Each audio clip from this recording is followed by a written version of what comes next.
بالله من الشيطان الرجيم. بسم الله الرحمن الرحيم. الحمد لله رب العالمين الرحمن الرحيم مالك يوم الدين. إياك نعبد وإياك نستعين. اهدنا الصراط المستقيم صراط الذين أنعمت عليهم غير المغضوب عليهم ولا الضالين. صدق الله العظيم وصدق رسوله النبي الكريم. میں نے آپ کے سامنے ایک سورہ تلاوت کی ہے. اللہ تبارک و تعالی اس کو مجھے سمجھنے اور آپ کو سمجھانے کی توفیق عطا فرمائے، اور اس کے بعد ہم سب کو اس پر عمل کرنے کی توفیق عطا فرمائے.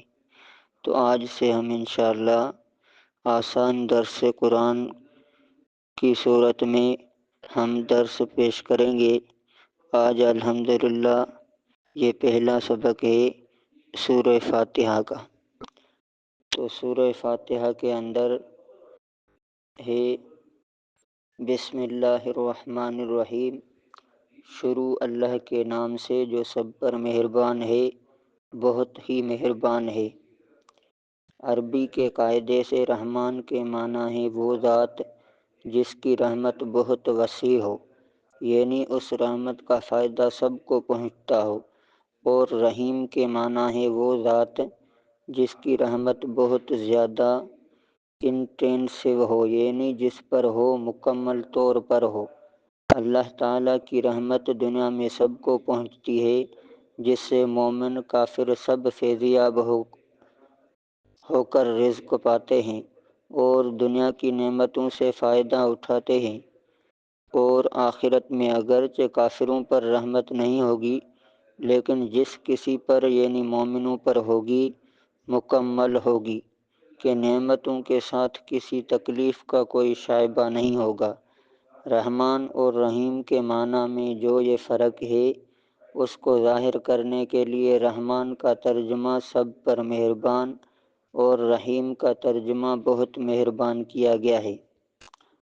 الحمدللہ رب العالمین. تمام تعریفیں اللہ کی ہیں جو تمام جہانوں کا پروردگار ہے. اگر آپ کسی عمارت کی تعریف کریں تو در حقیقت وہ اس کے بنانے والی کی تعریف ہوتی ہے. لہذا اس کائنات میں جس کسی چیز کی تعریف کی جائے وہ بالآخر اللہ تعالیٰ ہی کی تعریف ہے، کیونکہ وہ چیز اسی کی بنائی ہوئی ہے. تمام جہانوں کا پروردگار کہہ کر اسی طرف اشارہ کیا گیا ہے. انسانوں کا جہان ہو یا جانوروں کا، سب کی تخلیق اور پرورش اللہ تعالیٰ ہی کا کام ہے. اور ان جہانوں میں جو کوئی چیز قابل تعریف ہے وہ اللہ تعالیٰ کی تخلیق اور شان ربوبیت کی وجہ سے ہے. الرحمن الرحیم. جو سب پر مہربان ہے، بہت مہربان ہے.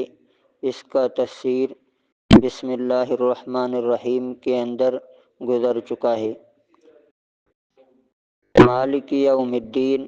جو روز جزا کا مالک ہے.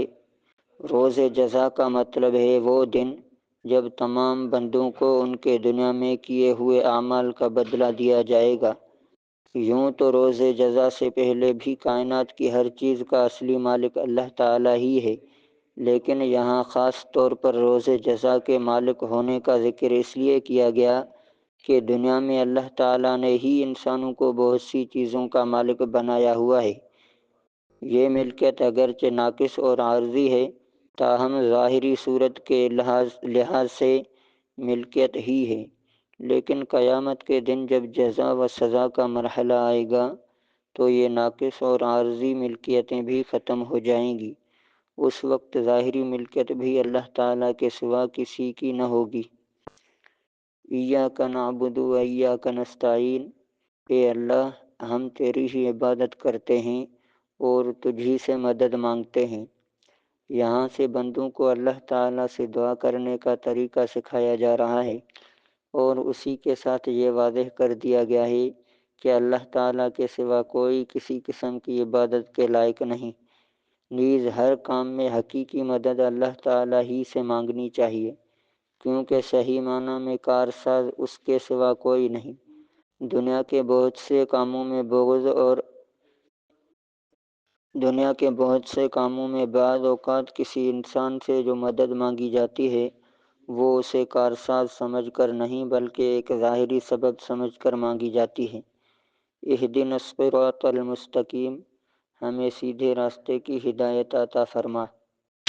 صراط الذین انعمت علیہم غیر المغضوب علیہم ولا الضالین، ان لوگوں کے راستے کی جن پر تو نے انعام کیا، نہ کہ ان لوگوں کے راستے کی جن پر غضب نازل ہوا ہے، اور نہ ان کے راستے کی جو بھٹکے ہوئے ہیں۔